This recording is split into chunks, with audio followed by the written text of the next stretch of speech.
سینوں سے قرآن نکال لیا جائے گا. حافظ صبح اٹھیں گے تو انہیں ایک حرف بھی یاد نہیں ہوگا، حتیٰ کہ جو مصاحف کے اندر، کتابوں کے اندر قرآن مجید چھپا ہوا ہے، صبح کھولیں گے تو کسی ورقے پہ کوئی لفظ نہیں ملے گا، کوئی حرف نہیں ملے گا. کعبہ اٹھا لیا جائے گا، زلزلے ہوں گے،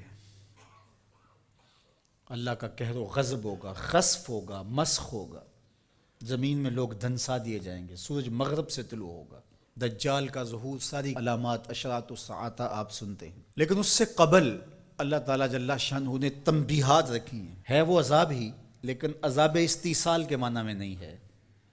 وہ جھنجھوڑنے کے لیے چھوٹے عذاب اللہ تعالیٰ لوگوں پر بھیجتا رہے گا تاکہ لوگ غافل نہ ہوں. ارشاد فرمایا قل هو القادر علی ان یبعث علیکم عذابا من فوقکم، اے حبیب آپ فرما دیجئے اللہ اس بات پہ قادر ہے کہ وہ تمہارے اوپر سے عذاب بھیجے، آسمان سے پتھر اتریں، آسمان سے اللہ کے عذاب نازل ہوں، کڑکتی بجلیاں اور کڑک ان کو آلے، جس تمازی میں ہوا. وہ اس بات پہ اب بھی قادر ہے. جب یہاں تک آیت نازل ہوئی تو حضور نے کہا اعوذ بوجہک، اللہ تیری پناہ چاہتا ہوں. پھر اس کے بعد یہ کلمات نازل ہوئے او من تحت ارجلکم، یا تمہارے نیچے سے وہ عذاب پیدا کر دے، زلزلے آئیں، طوفان آئیں اور تم مٹا دیے جاؤ. حضور نے پھر عرض کی اعوذ بوجہک. تیسری بات او یلبسکم شیعا ویذیق بعضکم باس بعض، یا تمہیں گروہوں میں تقسیم کر دے اور تم ایک دوسرے کی سختی کو سہو، برداشت کرو، ایک دوسرے کی تکلیف تمہیں پہنچے. تو حضور نے فرمایا ھذہ اھون یا ھذا ایسر، یہ آسان ہے. تو تین طرح کے عذاب ہیں جو اس آیت کریمہ میں ذکر کیے گئے. آسمان سے عذاب نازل ہوں یا تمہارے نیچے سے وہ عذاب پیدا کر دے. اور تیسرا یہ ہے کہ تم تشتت و افتراق میں مبتلا ہو جاؤ، خانہ جنگیاں لگ جائیں، تم ایک دوسرے کو تکلیف پہنچانے کے درپے ہو جاؤ. یہ تیسری قسم کا عذاب ہے.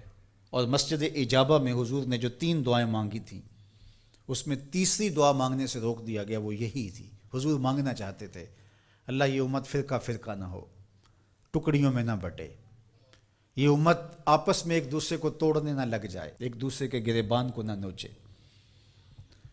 لیکن حضور کو منع کر دیا گیا کہ یہ ہوگا جب بدکاریاں ہوں گی، جب گناہ ہوں گے تو اللہ جل شانہ اس کے بدلے میں ان پر جو چھوٹا عذاب مسلط کرے گا، جو ان بڑے عذابوں کے مقابلے میں چھوٹا ہے. علماء نے لکھا ہے، الزواجر میں بحث کی ہے صاحب زواجر نے کہ جو گناہ کو صغیرہ یا کبیرہ کہا جاتا ہے وہ بڑے کی نسبت سے صغیرہ کہا جاتا ہے.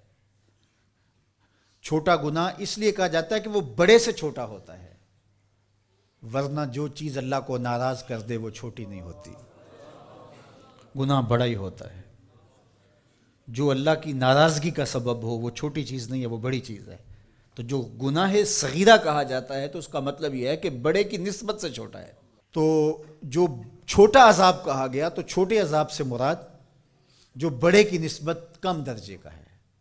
تو عذاب ہے، تو اوپر سے عذاب اور نیچے سے عذاب یہ اس امت پہ نہیں ہوں گے.